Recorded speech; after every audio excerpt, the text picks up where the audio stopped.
goes. Oh wait. Do-do-do. Do-do-do.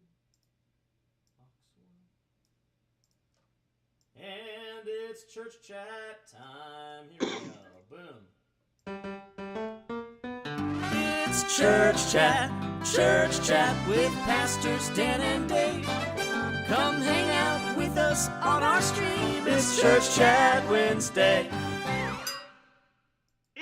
It is Church Chat Wednesday, and happy 9 days until Christmas. We are counting down. We're in a very festive spirit. At least I am. I have a Christmas tree in my background. What's up with you guys? I don't see anything Christmassy.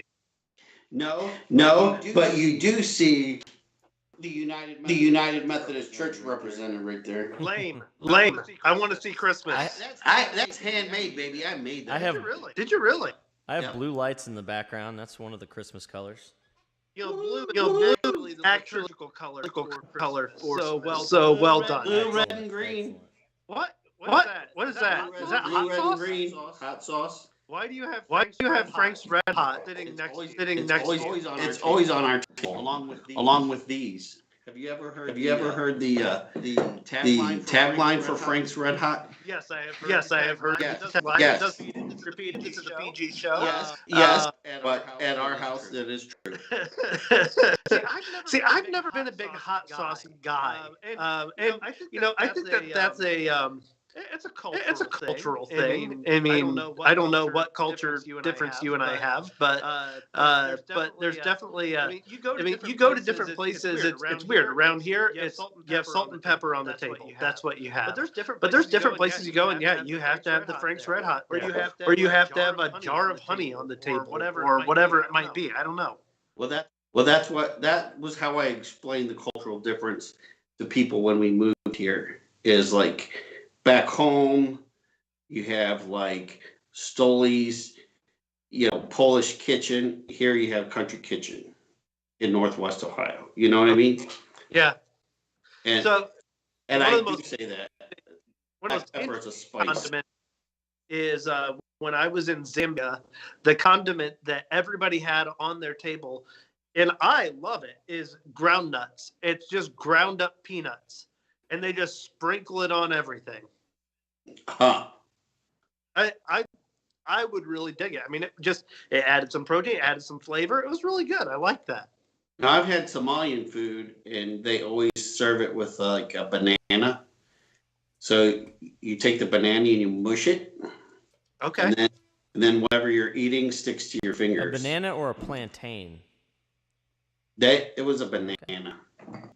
So they have something similar again in Zambia.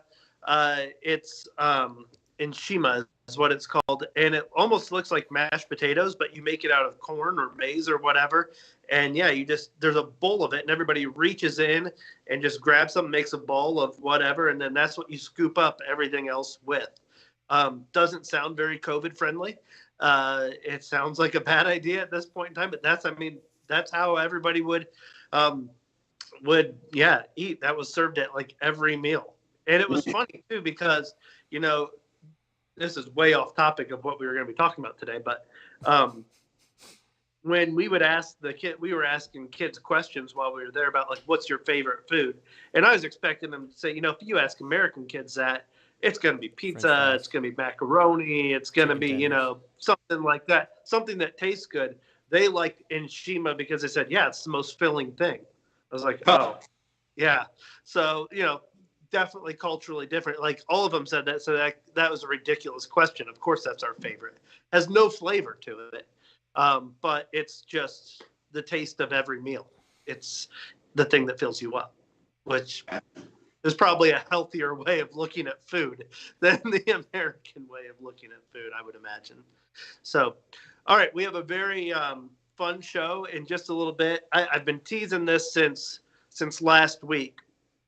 We try to have a good guest every week. We try to have somebody every week that is somebody influential in our community, somebody who's doing something that's for a nonprofit that's really meaningful or impactful. I would dare say the person we are having on today is more well-known, more impactful. What other attributes could you has done more for more people? He's more jolly. He is more jolly, and an actual saint. An actual saint. Did you know that? We will have Santa Claus himself on here in just a few moments. So if you have kids around, you might want to invite them into the room here in just a few. Papa Shisha. That's right. James was asking, so who's our guest? And I think I gave him a list of like 5 names. You know, it was Santa Claus, Saint Nicholas, Père Noël. You know, all of the ones from what's the movie? The Santa Claus, of course. Dave, what's your favorite Christmas movie? I know what you're gonna say. I would say probably. I don't know. I have to think about it. That'll come to me. What do you think I'm gonna say? You're gonna say Die Hard. Well, Die Hard is a Christmas movie. I just want to be clear about that. There is. I have to say, Christmas Vacation. Yeah. I can't go around the horn without watching it. I will watch Christmas Vacation in the middle of July. If I'm flipping and I see it, I'm like, dang it, now I have to watch it. I'm going to have to watch this, and I'm going to laugh at every part. Yes, and quote it. And I like A Christmas Story because a lot of it was filmed in Cleveland. Right, filmed not too far from your old stomping grounds. I mean, you may have grown up friends with the people in that house. You don't even know. Oh, my goodness. Ho, ho, ho! Oh, my goodness. I see him. He is here. James, just have him on. Are we all good with our connection? I think so. I haven't seen him yet, but I think once he starts talking, we'll be good. All right. Santa Claus, how are you today? I'm doing fine. I'm just getting ready to get off of work for the morning, and thought I'd just pop in and say hello. I didn't realize that you had scheduled hours that you work. I thought that this was kind of a omniscient, omnipresent thing, but that's fantastic. Bit of a break during your busy time of year. So well, I got a few breaks when I go out and check my list and conversations with you and a few other people. So well, that list needs checked twice. So I mean that's a lot of work, and so we're glad that you took some time. So yeah, Dave, I know we had a few questions that we had kind of written down. I don't know if you've got access to any of those, but definitely have some questions. Or James, do you have access to the ones that we kind of wrote down? Hey, come on. Does a fish love water? Let's see what we got here. I do know Yes, one question for sure. Why don't the elves unionize? Oh, yeah. if you got all the free candy and cookies that you could ever want, why would you want to become a union person? Fair enough. Fair enough. Already treated well. Yeah, I can understand that. I know one question I had is, do you miss getting to see all of the boys and girls this time of year? Well, this year I have. This COVID stuff is kind of putting a crimp on my getting around to the malls and, like at the churches, December, was it? You have to excuse me, guys. I'm 1,750 years old. My mind's starting to go. Hey, that's all right. That's all right. I'm guessing Mrs. Claus helps keep you honest and takes care of you. She does watch over me. Yes, she does. I'm sure she does. So, James, what do we got? From a young lady in the Metzger household, have you ever shaved your beard, Santa? Well, I haven't removed it, but sometimes I do change the look of it at different times. Mrs. Claus has never seen me without it or some form of it. Real? That's impressive. I mean, so you'll sometimes reshape it, but not. It's never been shaved off completely.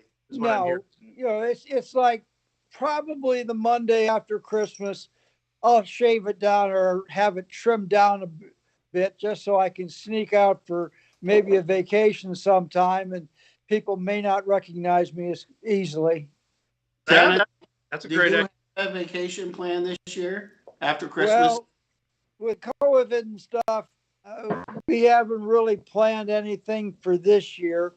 But we usually take off and go to South Carolina or some other warmer spot. You know, it's only about 28 degrees there in Findlay, and it's a little bit colder than that up north. So we haven't really planned anything specifically yet.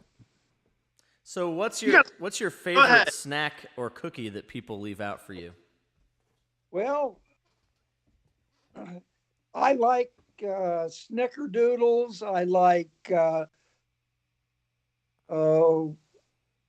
oatmeal scotch type cookies. The reindeer always like to have a little bit of carrots and celery or something to munch on, and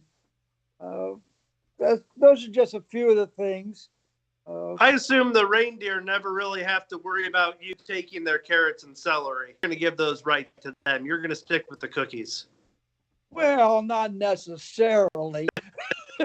I do like to have celery and carrots myself, but most of the time as we That's go good to around, know. they get it just to keep up their energy. That's good. That's a good call. All right, James, what else we got? Do you and Mrs. Claus get presents for each other? Ooh. Well, we used to when we were younger. In our later years, we would say, hey, there's something that we would like to have for the house. And we agree that we'll buy that or whatever to share for our Christmas time. Of course, a lot of times, Mrs. Claus, if I buy her something, she ends up going back and returning it and getting a different size or different color. So, it's kind of tough for Santa Claus to think of what Mrs. Claus might like to have. So, I assume she doesn't send you a letter like all the kids do. You just have to guess like the rest of us husbands. that's right. Yeah, that's too bad. Yeah, well, I'm And glad I've only got you 9 can at more least- days to guess. James, what else? We got anything else? Well, here's one from me. What is your favorite reindeer? Which of the reindeer is your favorite? Are you talking about the original 8 or are you talking about a couple of the extras? Well, I'm including Rudolph. I'd say Rudolph and earlier. Well, there's also a reindeer by the name of Olive. You've heard about her in the song where it says, all of the other reindeer wouldn't let him play any reindeer games. Nice. But I would probably have to say of the original 8, Prancer is probably the best one I like. All right. Yeah, it's a here. So, Santa, one other question. This is a show called Church Chat, and I'm glad that you tuned in. But so I just wonder, what would you hope that the kids know about Jesus and his birth in the manger and all of that part of the Christmas story? Well, that's a good question. I would think that I would like them to remember and know that he was given to us as a present. If you look at the song, The 12 Days of Christmas, there's a lot of partridges and 3 French hens or 2 turtle doves, French hens. That song was originally written back around 1780, and it was written as a catechism for the Catholic Church. Mm-hmm. And back in the time of Queen Elizabeth I and all the way up through George IV, if you were a Catholic in England, you were liable to be drawn and quartered, and maybe had your head cut off. And anyhow, they developed that song for the children to learn the truths or the principles of religion. And it would be nice if they could, children today would be able to look at Jesus and know that he was our Savior and he was there to help us get into heaven later on. And, being the way for him to get into it, or us to get into there, to be with him and God. So, absolutely. That's a huge part of the whole story, that Christmas is a time where we celebrate the present of Jesus coming in the manger, and you give presents to all the kids, but we've already you bring some great presents, but we've already gotten the greatest present we could ever get. So Santa, we are thankful for you, and we're especially thankful for that present that we have received from God. So yeah, Dave, did you have something? I was just going to say, Santa, I did you a solid this year. I know with COVID and everything, your elves probably have trouble getting around, spying on people to make sure they're naughty or nice. I have a whole file on Pastor Dan that I'll submit to your office as soon as possible. Well, we'll take a look at it. How much coal do you have? Yeah. Oh, Not enough. There's an energy crisis, and it's all because of me. I'll All tell right, you- Santa, I'll thank tell you so much for being with us. I know that you've got a lot of work to do, so we'll let you go. All right. All right. Thanks, Mrs. Santa. Claus- Bye, Santa. Mrs. Claus is just coming in from some of her errands, so I've got to help her anyhow. All right. So- All right. Go take care of her and see if you can figure out what she wants for Christmas. All right. You boys better Thank be you. good. All right. Goodbye. Bye.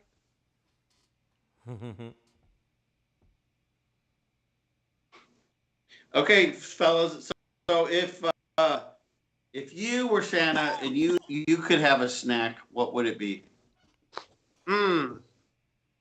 If I was Santa and I could have a snack, what would it be? Yeah. What snack would you want kids to Would leave be out out for you? for me. I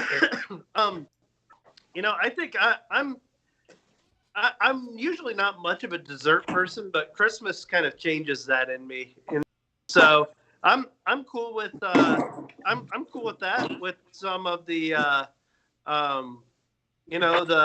the Buckeyes, the good sugar cookies. I'm all about that. That totally works for me. How about you? There's an Akron favorite that particularly comes up at Christmas time, and that is sauerkraut balls. I would have kids leave me. Oh. I don't know if you've ever had them, but deliciousness. I've had sauerkraut balls before. Those are pretty good. Yeah. I can dig. Those are one of those things, like if you're going to make a dozen, you might as well make hundreds. And so my grandma, my aunts would all get together and just make thousands of them and give everybody bags, and you'd put them in your freezer and bust them out at, Super Bowl and whatnot. Yeah. I'd also go for some chicken wings, I think. That could work on Christmas Eve. What about boneless chicken wings? There's no such thing. There's no such thing as boneless. That is a chicken nugget. That will get you on the nut. Because I don't know how Mrs. Claus talks to them, when they're not on camera. I don't really have I don't know if I have the ability to. It could make for an awkward Christmas for her. Hey, there we go. All right. There we go. Yeah, I hope we're back now too. OBS just the North Pole does stay at the North Pole. OBS just quit on me, and I had to open it back up. So I hope everyone can still see I us. think we're all right. Okay. I think we're all right. So, there was a story that Santa told that you might have found a little bit, I don't know, disquieting around the story of the 12 days of Christmas and all that. But actually, I learned this day. So, of course, Santa Claus, his name originally, we would have known him as Nicholas or Saint Nicholas. And Dave and James, I'm wondering, do you know the story of how Saint Nicholas became a saint? I do not. Dave, any ideas? I have heard it at one point or another, but Okay. So one of the most common stories people know, and the thing that kind of helped St. Nicholas become Santa Claus, was the story of there was a poor man, couldn't pay the dowries for his daughters to be able to get married, because back in the day, you had to actually pay somebody to marry your daughter, which myself, having 3 daughters, I get the idea that somebody's going to have to pay to take them off my hand. Like, I'm going to have to pay somebody to just, would you please take them? That's a joke.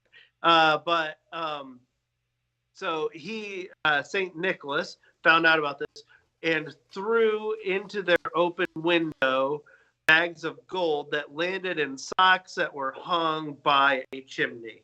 And so there you go, filling the stockings with good things. But to become a saint, you have to have performed 3 miracles, either in your life or after you pass away. That's kind of the rule in the Catholic Church.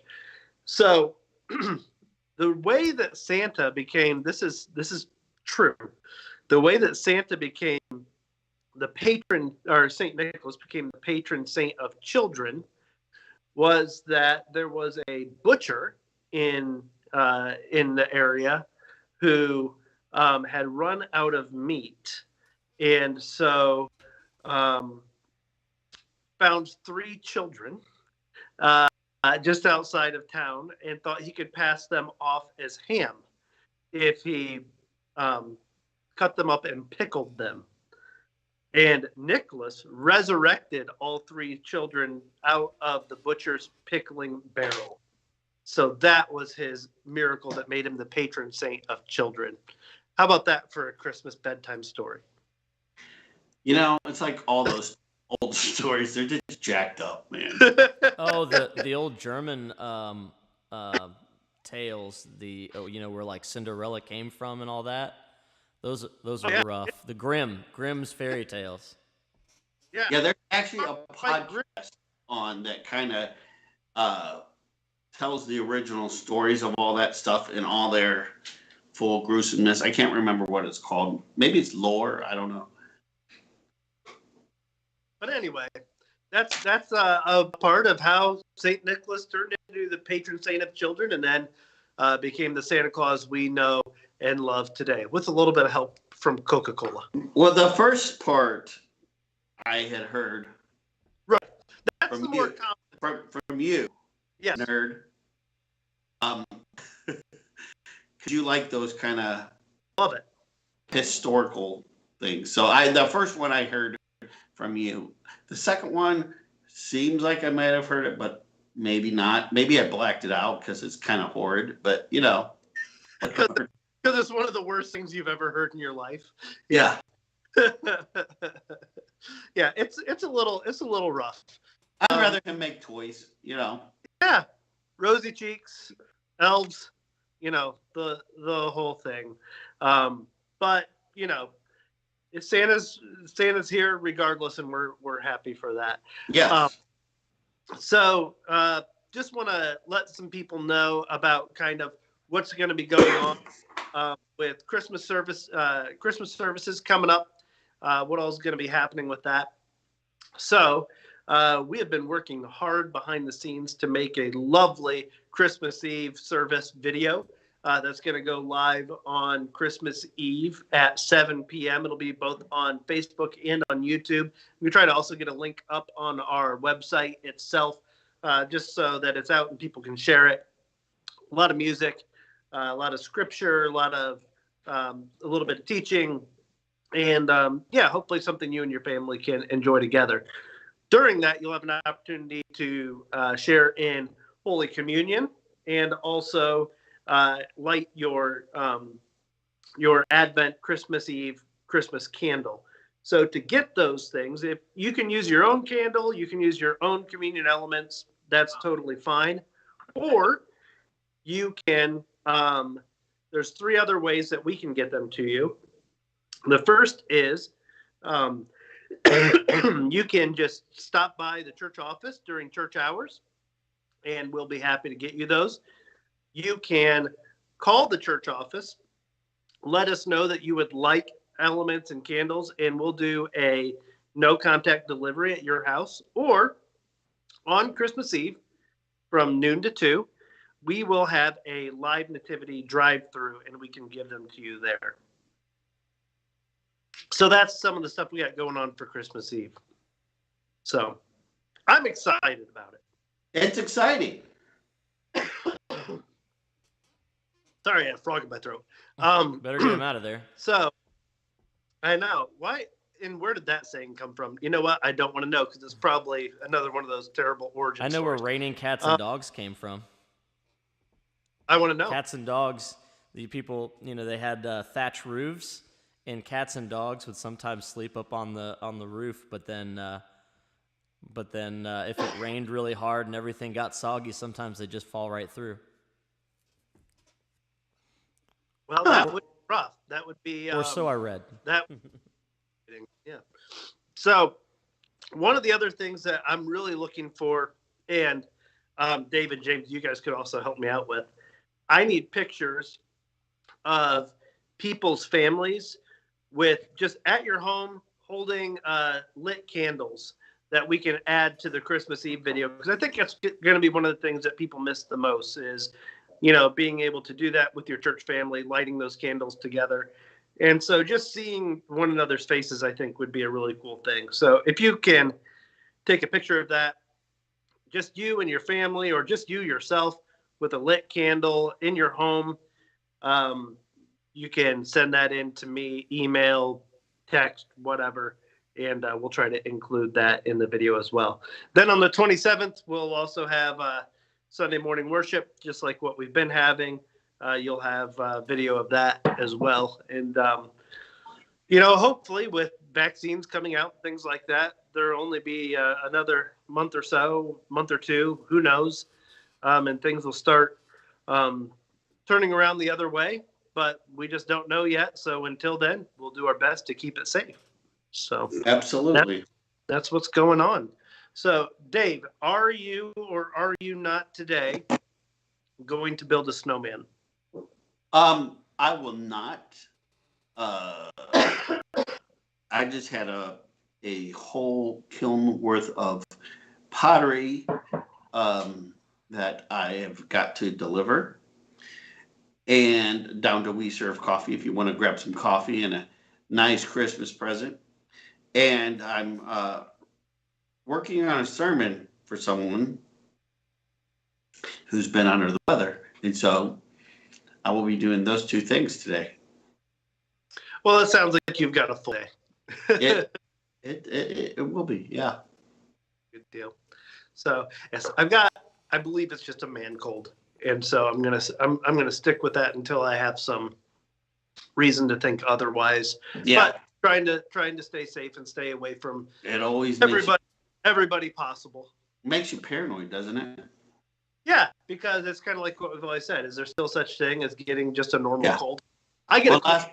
Last night I was unloading my kiln, and so there's a lot of dust in the studio and stuff. And so this morning I was all congested, and I woke up feeling like, oh my gosh, do I have it now? Well, normally it's usually every time I unpack my kiln, I get a cough. Right, and I get this same cold, about this exact same time every year. Yeah. And I think some of it is honestly stress related. I get stressed at Christmas because this is our busy time. This is our Super Bowl, and trying to make it, always make it good for everybody and make it a meaningful experience. And this year, even though we're not going to be physically together, is no exception. Actually, in some ways, it's maybe even a little bit more taxing, and not. And I'm not saying that to be a martyr or anything like that. It's just the reality. Everybody's got hard things this time of year. Everybody's making hard decisions this time of year and trying to figure out life and all of I that. think there's something to that. I had a coworker, every time we have something big at like VBS or a mission trip or anything that took tons and tons and tons of planning and stuff to kick off, like months worth of work.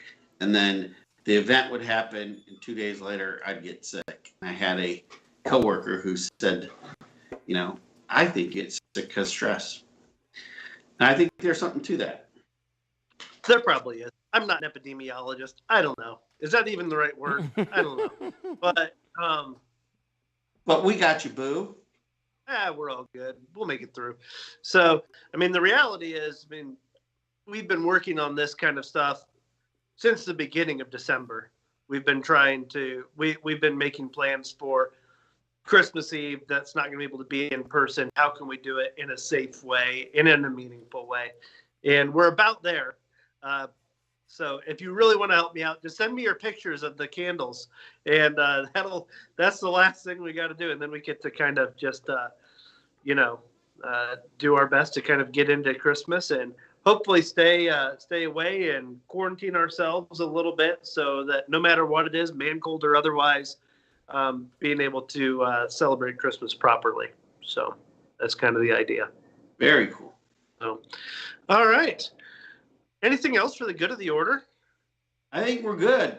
All right. So join us this Sunday, 10 a.m. We'll have our normal church service on Facebook and YouTube. You can also look today for Corinne to be posting her Spark Kids online for the kiddos. And then, watch for Christmas Eve. We'll have that up again, the video, 7 o'clock Christmas Eve night, but come on through 12 to 2 on Christmas Eve day through our parking lot for the live nativity, and just a chance to celebrate this Christmas season. James, I see some sort of string instrument in your hands. What we got? This is just a simple old mandolin. Built by a guy in Catawba Island, actually. Oh, Yeah. really? He's excellent. Denny How Kopp. about that? So. Very cool. Very cool. All right. Well, I think we're good. So thanks, everybody, for joining us. Thank you so much to Santa Claus for being with us. And James, go ahead and take it away. This was Church Chat with Pastors Dan and Dave. Hey, thanks for hanging with us on our stream. It's Church Chat Wednesday. Huh? Hey, Did you forget the lyrics? How do you forget those Well, I was lyrics? changing it for thanks for joining us. I was doing like the closing lyrics. I just got a little mixed All up. right. Well, fine. See you later, everybody.